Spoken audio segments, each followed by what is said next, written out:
Yesterday there was that branch over there. This is the way I went yesterday.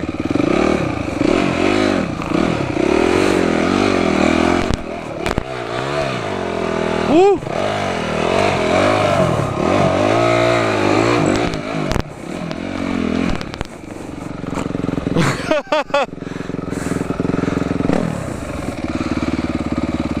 That's the hard way.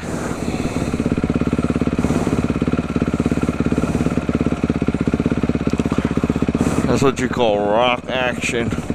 But this is a riverbed when it rains really hard. This thing is full of water. And these rocks, they change every single time I ride this thing. Every single time. The rocks move. So the lines change every single time. But that's what makes it so fun and exciting. This is the trail that we call H3s. Some guys call it H2, I don't know. That's the freeway it goes under. Awesome.